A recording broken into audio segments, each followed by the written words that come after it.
Start with something very simple tonight.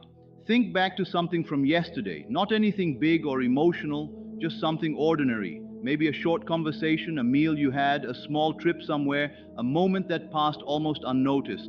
Now hold that memory in your awareness for a second.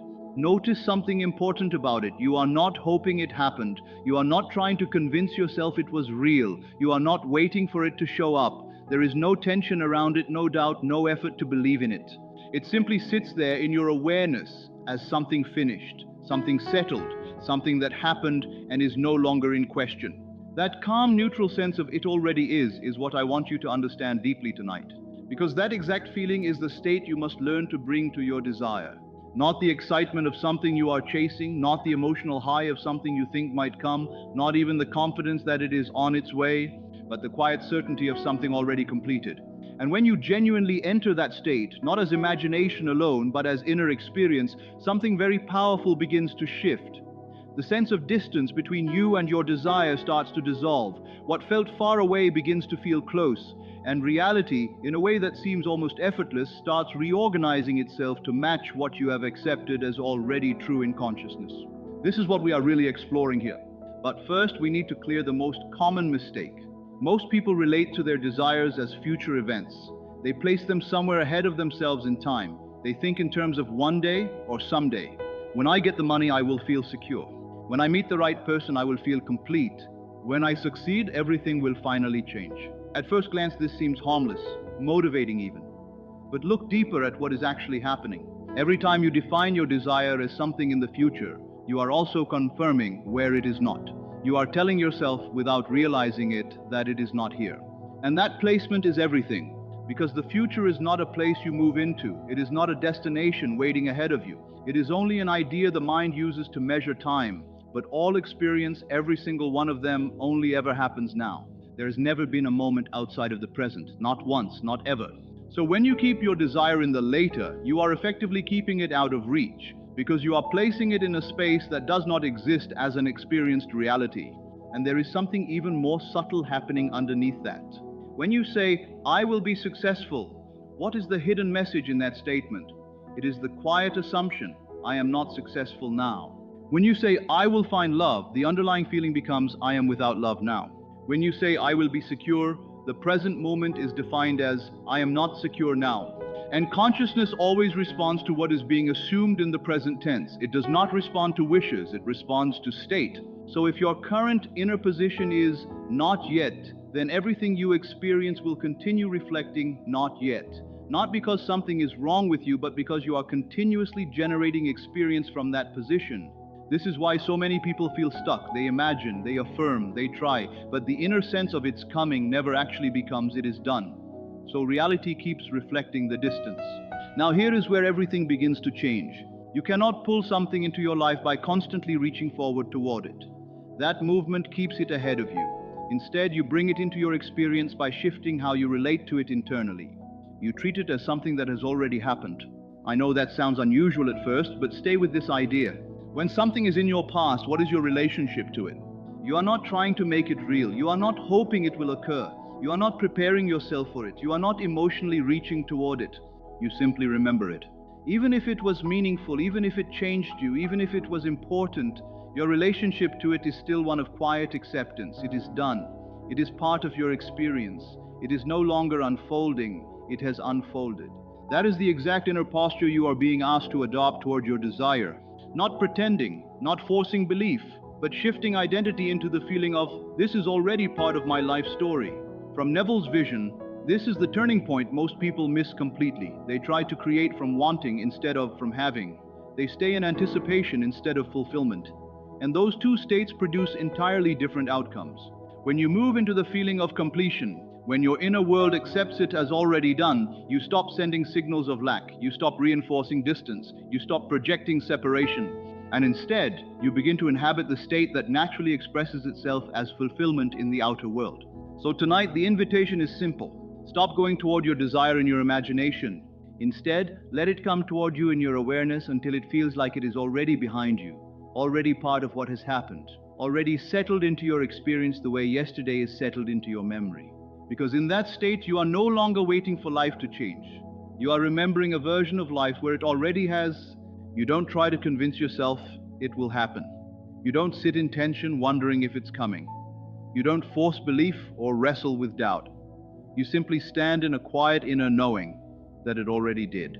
It carries the same feeling as any real memory from your life, something ordinary, something finished, something that no longer needs proof or effort to sustain itself. A memory does not argue with you. It does not depend on emotion or repetition to stay real. It is stable on its own. It simply exists in your awareness as something completed. There is no reaching in it, no waiting, no uncertainty, just a settled sense of this happened. And this is the state of mind that actually creates change, not the restless anticipation of something ahead, not the emotional push toward a future moment, but the quiet internal position of someone recalling what is already done. Now here is what I want you to understand very clearly. It is possible to form that same already happened quality of consciousness about something that has not yet appeared in linear time. You can construct what feels like a memory of the future. And when that inner memory feels real enough, when it is no longer something you are trying to achieve, but something you are simply recalling, your subconscious accepts it in the same way it accepts any other memory. It does not analyze whether it came from the past or from imagination. It only registers the feeling of fact.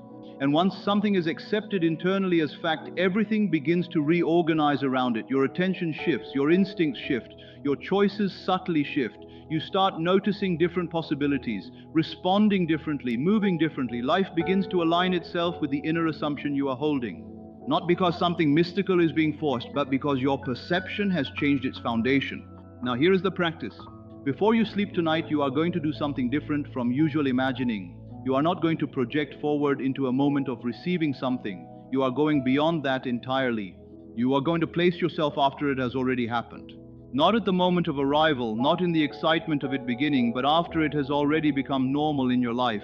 If it is financial freedom you want, you do not imagine the moment money arrives. You move beyond that. You place yourself months later, when stability has already settled in, when it no longer feels like a breakthrough, but simply how things are. Natural, expected, unremarkable in the best sense.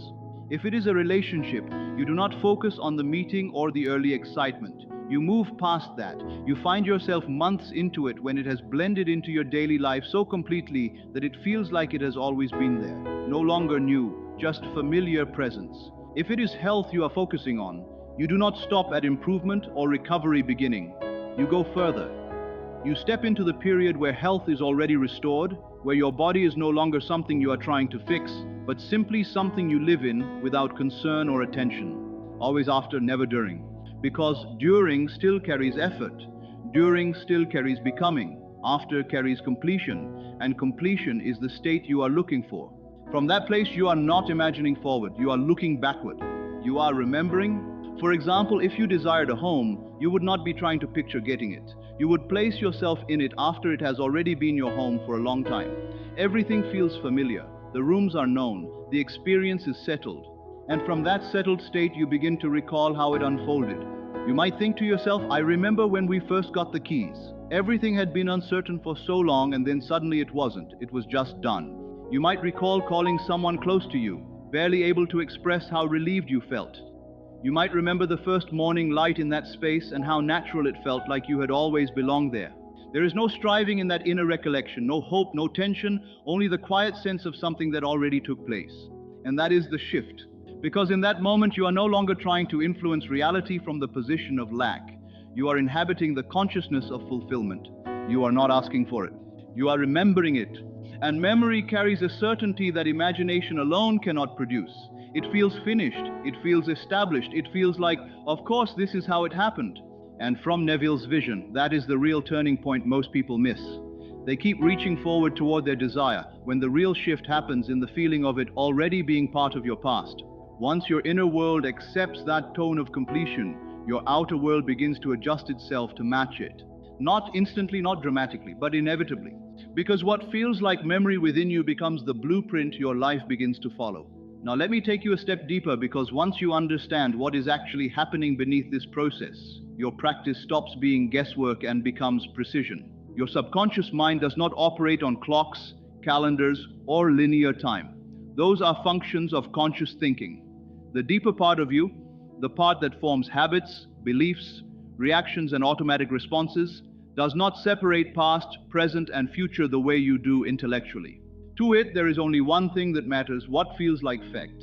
A memory is not treated as something from the past. It is treated as an established experience, something confirmed, something real. And it does not matter whether that memory originated from external life or from inner imagination. If it is experienced vividly and repeatedly with emotional certainty, the subconscious accepts it in the same category. This is what is true. So when you consistently return to the inner act of remembering your desire as something already lived, already completed, already part of your story, you are not daydreaming. You are imprinting a definition of reality. And that definition becomes the foundation your inner system begins to operate from. From that point, everything starts to adjust quietly. You do not consciously calculate the path. You do not manually design the steps. You do not sit there figuring out how every piece will connect. Instead, something far more subtle happens. Thoughts begin to arise at the right time without effort. Certain ideas feel suddenly relevant. Conversations unfold in ways you did not plan. You find yourself noticing things you would normally overlook. Choices that once felt confusing begin to feel obvious. It is not that reality magically changes outside of you. It is that your perception reorganizes itself around a new assumption of what is already true. And that is what people often miss when they ask about the how. Because when something is already remembered as having happened, the question of how it happened loses importance. You do not sit around analyzing how yesterday unfolded in order to validate it. You simply accept that it did unfold, and the details belong to history. That is the level of psychological detachment this state naturally creates. Not forced detachment, not emotional suppression, but the natural absence of concern that comes from something being finished. From Neville's vision, this is where manifestation stops being an effort and starts becoming a shift in identity. Because the mind that is trying to figure out the path is always in separation from the outcome. But the mind that is remembering no longer stands in separation, it stands in completion. And when you are in completion, you are no longer trying to solve reality, you are simply inhabiting it. At that point, the how becomes irrelevant. Not because you are ignoring life, but because your inner state no longer depends on understanding every mechanism in advance.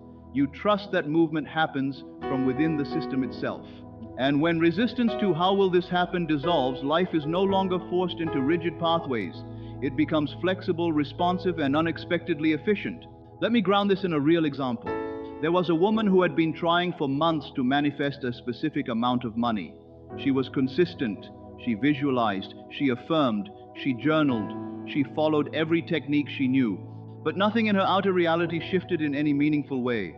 When she described her process, a pattern became clear immediately. Every time she practiced, she was placing herself in the moment of receiving, the moment of arrival, the moment just before fulfillment. In other words, she was constantly living in transition, and transition always carries one emotional signature: not yet.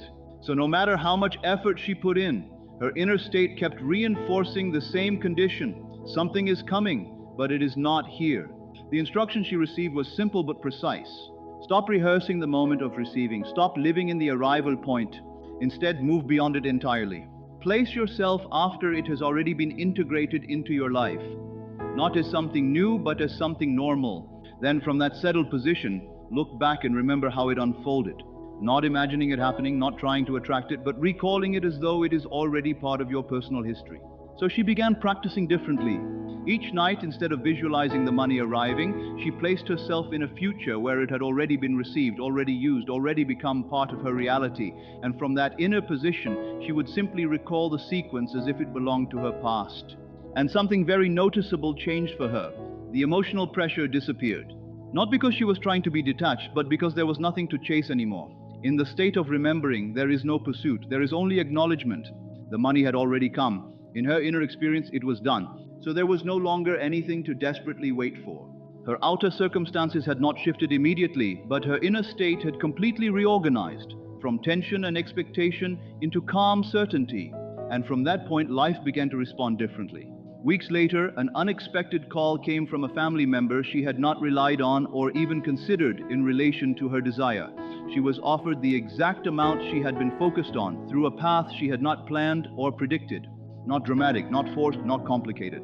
It arrived through a route that required no struggle from her, almost as if the conditions had quietly aligned in the background all along. Because from the perspective of inner experience, they already had Let me give you the precise language of this method, because the language is not just decoration here, it is the mechanism.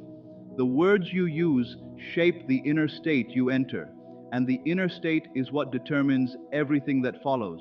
For money, it is not, I hope it comes. It is not, I am trying to manifest abundance. It becomes, I remember when that finally resolved. I remember the relief that followed. I remember calling my brother and barely being able to speak properly because I was laughing too much. That was 3 or 4 months ago now. It still feels slightly unreal when I think about it. For love, it is not, I want to find someone. It is not, I am working on attracting a partner. It becomes, I remember when we met. I remember that first conversation, how effortless it was, how unexpected it felt after waiting for so long. I remember thinking, so this is what it feels like. It has been 6 months and I still catch myself a little surprised that this is my life. For health, it is not, I am trying to heal. It is not, I am visualizing recovery. For career, it is not, I want success. It is not, I am working toward my goals. It becomes, I remember when that opportunity came through. I remember my first day in that role and how unreal it felt. I remember thinking that this is just my life now. I work here, this is what I do. Still strange when I think back on it. Do you hear the shift in language? It is no longer the voice of reaching. It is the voice of recalling. It is the tone of something already settled, already complete, already part of lived experience. And that tone matters more than the content itself.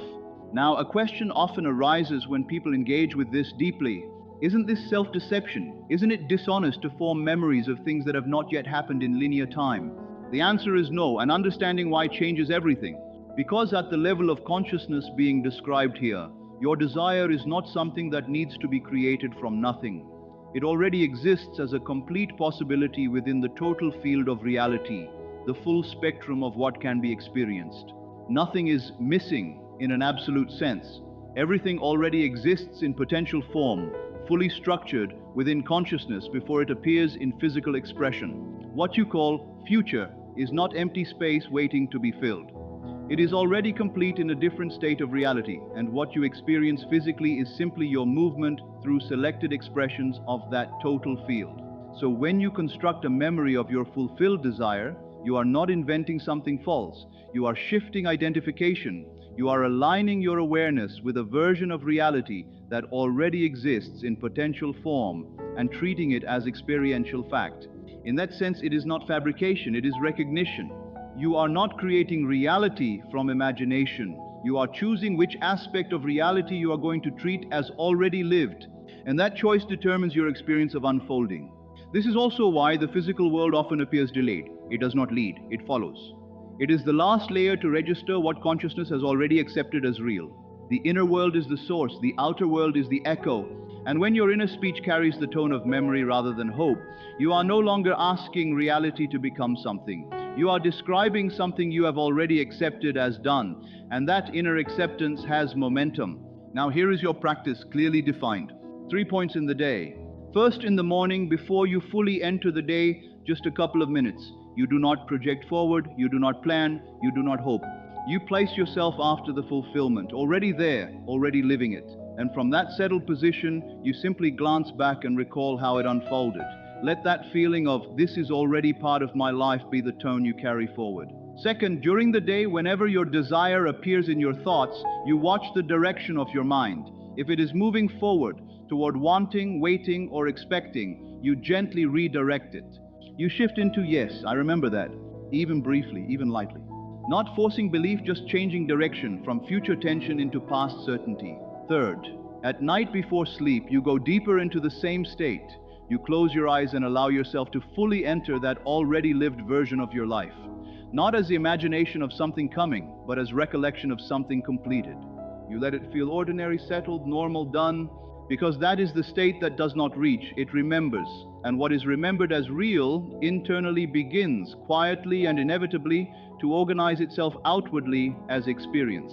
Teleport yourself into the life you want, but go beyond the moment it first arrives. Don't stay at the point of receiving it. Don't linger in the excitement of its happening. Move further ahead into the phase where it has already become part of your normal life. Stand there in imagination and feel how unremarkable it becomes.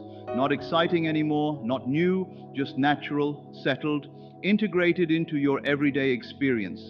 That quiet sense of, This is just how things are now. From that place, you begin to look back. You start recalling it as if it already belongs to your past.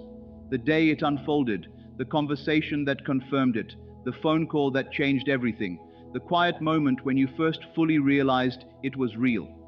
Let those memories form clearly, not vague images, but detailed inner recollections, sounds, feelings, surroundings, tone, emotion, the kind of memories that feel lived, not imagined. And then you stay there, not in anticipation, not in expectation, but in remembrance. You fall asleep inside that inner state of recalling, not reaching, not hoping it will happen, not trying to convince yourself, simply remembering it as something that already exists in your life story.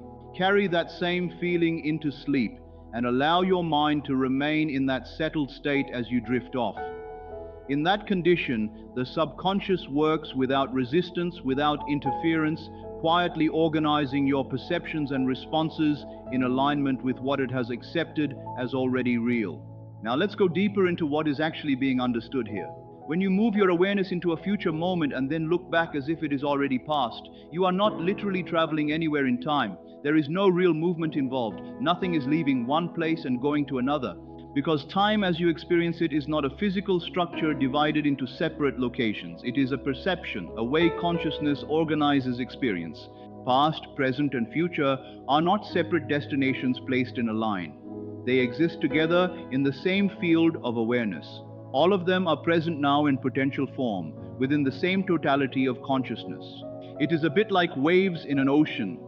The waves appear to move, but they are all made of the same water, existing within the same body at once. In the same way, what you call future is not somewhere ahead of you waiting to be reached. It is already present in a deeper sense, not yet expressed physically, but fully formed as possibility within consciousness.